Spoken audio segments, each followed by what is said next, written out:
Hello students, आशा है आप स्वस्थ होंगे और आपकी पढ़ाई अच्छे से चल रही है।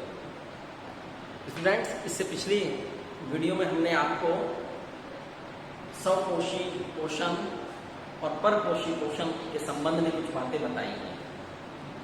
आज हम करेंगे मानव में पाचन क्रिया। पोषण के अंतर्गत हमने बताया था भोजन का अंतःग्रहण, पाचन, अवशोषण, स्वांगीकरण और बहिःक्षेपण होता है। इसमें हम आपको विभिन्न जीवों में भोजन का अंतःग्रहण करने के कौन कौन से अंग हैं और वो भोजन का अंतःग्रहण कैसे करते हैं, इस बारे में बातें हो चुकी हैं। आज जो हम बात करेंगे वो बात करेंगे भोजन का पाचन। मनुष्य में भोजन के पाचन के लिए मुख गुहा से लेके गुदा द्वार तक 7 से 8 मीटर लंबी एक आहार नाल स्थित होती है। यदि हम मनुष्य की आहार नाल के बारे में बात करें तो मनुष्य की आहार नाल में मुख्य रूप से सबसे पहले जो भाग आता है वो होता है मुख गुहा।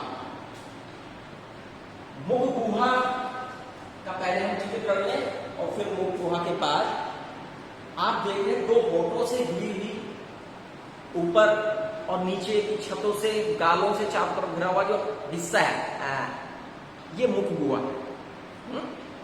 मुख के भीतर जो गुहा है वो मुख गुहा है। मुख गुहा में 3 प्रमुख अंग आपको दिखाई देंगे। वहां पर दांत होते हैं, लाल ग्रंथियां होती हैं और जीभ होती है। ठीक, पहले हम मुख गुहा का ही अध्ययन करेंगे। तो दांत, मनुष्य के दांतों की विशेषता ये होती है स्टूडेंट्स कि दांत जो है 2 बार निकलते हैं, अर्थात मनुष्य द्विबार दंती। दांतों का जो पहला सेट निकलता है, जिन्हें हम दूध के दांत, मिल्की टीथ कहते हैं, अस्थायी दांत कहते हैं, उसमें दांतों की कुल संख्या 20 होती है। और जो दूसरा स्थायी सेट निकलता है, जब दांत गिर जाते हैं, उसमें दांतों की संख्या 32 बन जाती है। अभी हम बताएंगे किस किस प्रकार के कौन से दांत उनमें कम होते हैं। द्विबार गर्तदंती होते हैं। मनुष्य के दांत जो हैं गर्त में है। गर्त का मतलब गड्ढों में फिट होते हैं, ऊपर लगे नहीं होते, गड्ढों में फिट होते हैं। विषमदंती होते हैं। विषमदंती का मतलब क्या है कि सारे दांत एक जैसे नहीं होते, अलग अलग प्रकार के दांत होते हैं। तो मनुष्य में 4 प्रकार के दांत आपको दिखाई देंगे: कृंतक, रदनक, अग्रचौड़नक और चौड़नक। दांत जैसा कि आप जानते हैं जबड़ों में होते हैं और मनुष्य में जबड़ों की संख्या कितनी है? 2, एक ऊपरी जबड़ा और एक निचला जबड़ा। जो दांत ऊपरी जबड़ों में चलते हैं वही दांत निचली जबड़ों में चलते हैं। तो सबसे पहले हम बात करते हैं कृंतक। प्रत्येक जबड़े में ये 2 जोड़ी होते हैं और सामने की तरफ होते हैं। 2 जोड़ी दांत सामने। मनुष्य 2 जोड़ी ऊपरी जबड़े में, 2 जोड़ी निचले जबड़े। इन दांतों का काम भोजन को काटना और कुतरना, काटना और कुतरना। तो वे जीव जो भोजन को कुतर कुतर कर खाते हैं उनमें ये दांत ज्यादा विकसित होते हैं।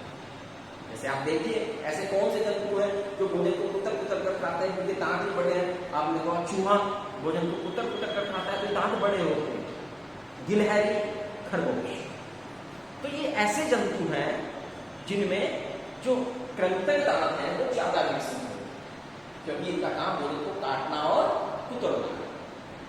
चलिए, यानी ये प्रत्येक जबड़े में हुए 2 जोड़ी। इसके बाद कृंतक के बराबर में दोनों की ओर 1 जोड़ी दांत, कुछ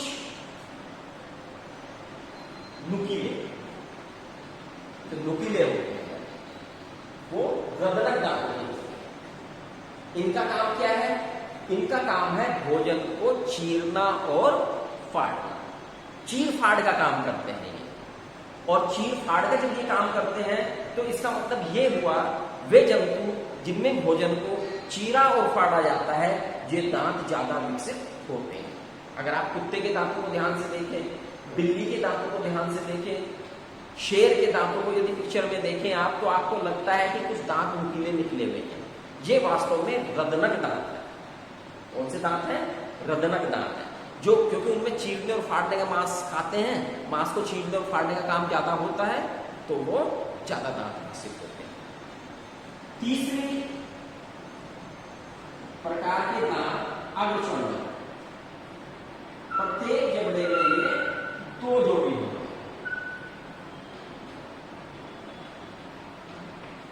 इनका काम क्या है? इनका काम है भोजन को चबाना।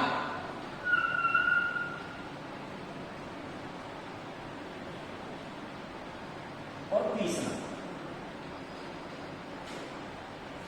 चबाने और पीसने का ये काम करते हैं प्रत्येक जबड़े में। तो जुगाली करने वाले जंतु में ये ज्यादा विकसित हो जाएंगे, मांसाहारी में तो ज्यादा विकसित नहीं होंगे, लेकिन जो चबा चबा के खाते हैं उनमें ज्यादा विकसित होते हैं। इसी प्रकार से चौथे प्रकार के दांत है चौड़क। ये प्रत्येक जबड़े में 3 जोड़ी निकलते हैं, 1 2 3, ऐसे ही निकलते हैं 1 2 3। इनमें जो तीसरी जोड़ी होती है वो बाद में निकलती है, 25 साल की उम्र के बाद निकलती है। इस कारण से अक्कल दाढ़ भी कहा गया है, जिसे किसी ने निकलती भी नहीं है, क्योंकि इसका काम लगभग अब समाप्ति की हो रहा है मनुष्य में। लेकिन उसके पीछे की जो दांत है ये चौड़क, ये भोजन को पीसने का काम करते हैं, पीसते हैं, अच्छी तरह से पीस देते हैं।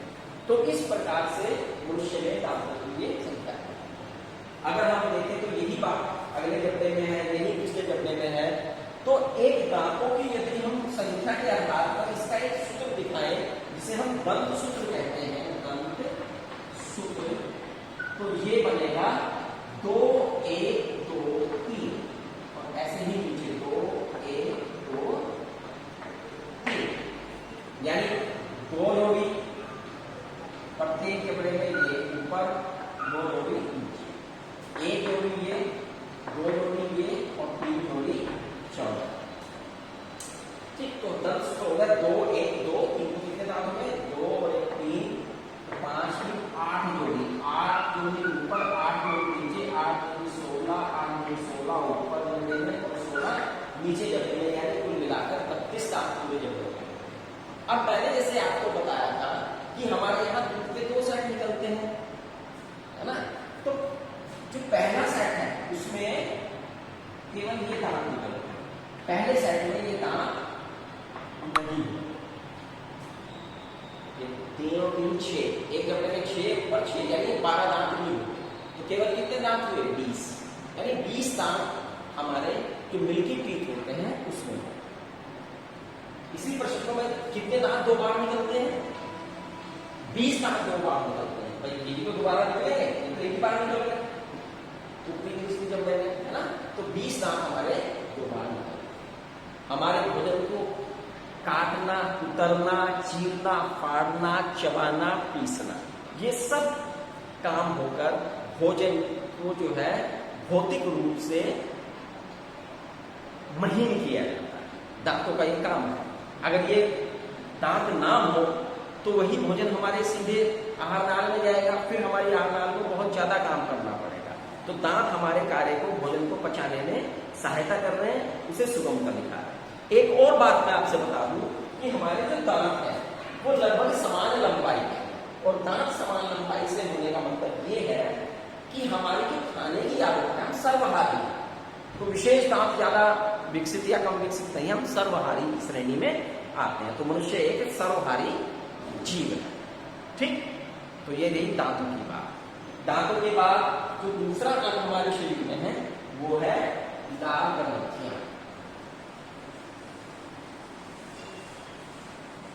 ये भी मुंह गुहा में पाई है। हमारे शरीर में लार ग्रंथियों की संख्या 3 जोड़ी होती है, 3 जोड़ी लार ग्रंथियां। और ये लार ग्रंथियां एक लार का स्राव करती है। लार में टायरिन नाम का एक एंजाइम होता है। टायरिन एक एंजाइम है जो हमारी लार में पाया जाता है, और ये भोजन में जो मंड हम खाते हैं उसके पाचन में सहायता करता है। तब हम टाइलिन का मड के ऊपर क्या प्रभाव होता है, क्या एक्शन होता है, उसे भी ज्ञात करें। तो कितनी जोड़ी लाल ग्रंथियां हैं? 3 जोड़ी लाल ग्रंथियां हैं और ये लार का स्राव करती है और लार में टाइलिन नाम का एंजाइम पाया जाता है। चलिए तीसरी संरचना, हमारी जो मुख गुहा है उसके फर्श पर एक मांसल संरचना पड़ी रहती है जिसे हम जीभ कहते हैं। ये जीभ पीछे से जुड़ी हुई और आगे से स्वतंत्र होती है। कल हमने मेंढक की बात की थी, मेंढक की जीभ हमसे उल्टी होती है और जीभ में, अभी मैं यहीं पे आपको बता रहा हूं,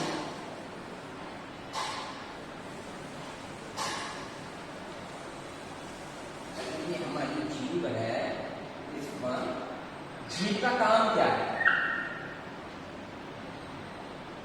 पाचन से संबंधित जीभ 2 काम करती है। क्या क्या? नंबर 1, ये भोजन का स्वाद ग्रहण करती है और भोजन के स्वाद को लेने के लिए इसमें स्वाद कलिकाएं पाई जाती हैं। 4 प्रकार की स्वाद कलिकाएं इसमें हैं।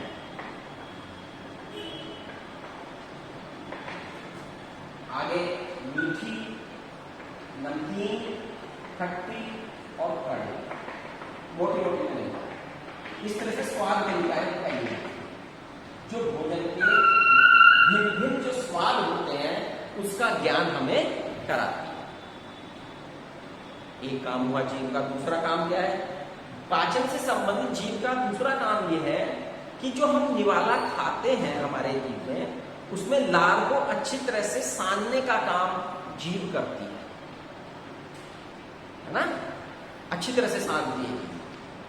उलट पलट चम्मच की तरह पदार्थ को उलट पलट करते हैं जिससे कि वो निवाला मुलायम हो जाए और हमारे गले से नीचे ग्रास नली से होता हुआ आमाशय तक पहुंचे। कभी कभी बच्चों, मैंने देखा है कि पूजा में एक प्रसाद बनता है जिसे हम कसार कहते हैं, वो सूखा होता है बिल्कुल, और जब हम उसे खाते हैं तो उसे निगलना काफी मुश्किल होता है। आपने महसूस किया होगा। तो आपकी जीभ को बहुत काम करना पड़ता है, बार बार वो चलती है और आपके निवाले को वो अंदर देती है। ठीक है, तो यानी आहार नाल में जाने से पहले भोजन चिकना मुलायम होना चाहिए, महीन होना चाहिए, तभी वो हमारी आहार नाल में जाकर पाचन से संबंधित आसानी से कार्य करता है। इसलिए कहा गया है कि भाई भोजन को अच्छी तरह से चबा चबा कर खाइए। चबा चबा कर खाने से भोजन का महीनपन जो है हमारी मुख गुहा में ही हो जाता है, क्योंकि दांत हमें इसलिए दिए गए हैं और फिर हमारे आहार नाल को कम करना पड़ता है। ठीक, तो ये हुआ मुख गुहा में। मुख गुहा के पीछे ग्रसनी है और ग्रसनी के बाद ग्रासनली, यानी पूरी हमारी आहार नाल आती है। तो इसका हम जिक्र करेंगे अपनी अगली वीडियो में। जब तक आप इसे काम को कीजिएगा, उतार के रखिएगा। टेस्ट किसी भी बच्चे ने अगर अभी तक नहीं भेजा है तो भेज दें। काफी टेस्ट चेक हो चुके हैं, कुछ टेस्ट रहते हैं और फिर नंबर आपके ग्रुप में डाल दिए जाएंगे। पढ़ते रहिएगा। Thank you.